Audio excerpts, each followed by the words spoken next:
Welcome back to the Can-Am Garage, guys. This time we're going to have a quick talk about the issues that Tamiya Paints presents to the Canadian environment. Not that I know that our environment's any better than yours or worse or whatever. Regardless, the issue with the Tamiya stuff dates back some time. I mean, years, and not like 5 years, probably, quite possibly more. I really don't know how long. And the issue is it's one of the gases in the propellant. The paint is, as far as I know, the paint itself is fine. It is the propellant. From what I've heard, Tamiya will not be reformatting their paint. So what does that mean for the Canadian market? That means that's it. That's all. And it's very unfortunate because it is very, very good paint. And I think Canada has had it longer in the marketplace than the United States. Because I know I want to say I picked up my first can of it 1987, 1988, maybe 1989, and it may go back to 1986. I'm really not 100% certain. I could check, but it's one of those things. It's close enough. So that unfortunately means that once the stash of it is gone, mine, the stores, the distribution, whatever happens to be in the distribution channel, that's it. It's very unfortunate. Wish it wasn't going to work like that, but there are other alternatives. In this case, I'm talking about the Revell. I like it. I don't see much of a difference, if any difference, except of course for the spray head. Not nuts about the spray head, but I can live with that. As in comparison to the Tamiya head, I do like the Tamiya head.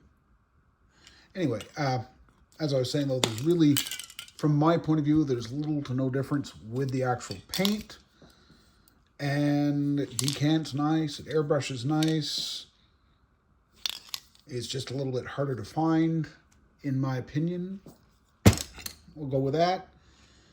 The next alternative, as far as I'm concerned, is, I'm just going to give it a little shake up here just to make sure it's all nice and mixed. And that would be the Tamiya, let's get it in the camera, the Tamiya lacquer, bottled lacquers. Haven't sprayed any of this blue, and you'll notice that I do that. You can see that there that I keep track of when I buy my paints. So that dates to April of 22, April of 21. That's interesting. This one, June of 22. I'm not even certain where that would have come from. Well, yeah, I do know from the tag on it, but okay. Like this stuff. This stuff airbrushes beautifully. You might have to add a drop or two of thinner to it. And I'm just, when I do stuff like that, regardless of whether if it is this, A, B, or C, I'm just using the cheap, the cheap stuff, what I use to clean my airbrush out with, because I have, let me get it. I wasn't planning on getting this far into it, but let's get it over here. I have that sort of lid on a very old can of Canadian Tire lacquer thinner. It's not Canadian Tire that's in there at this time, and I get it in a bigger can, pour it in here, lasts me 6 months or so worth of use. As you can see, it's definitely old, it's definitely dirty. The the spray cap, it doesn't spray.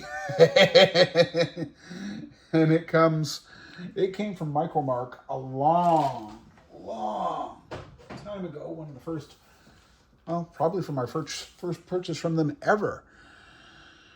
Regardless, that's getting off topic. And the topic was to talk about what gives with Tamiya. Why does it's my cat deciding he needs to be involved in this? Why does Tamiya think that that Canada isn't worth reformatting for? I don't know. I'd always thought, honestly, that California had stricter environmental laws than Canada, but apparently, no. Anyway, That's it for this time. We'll catch you next time here at the Can-Am Garage.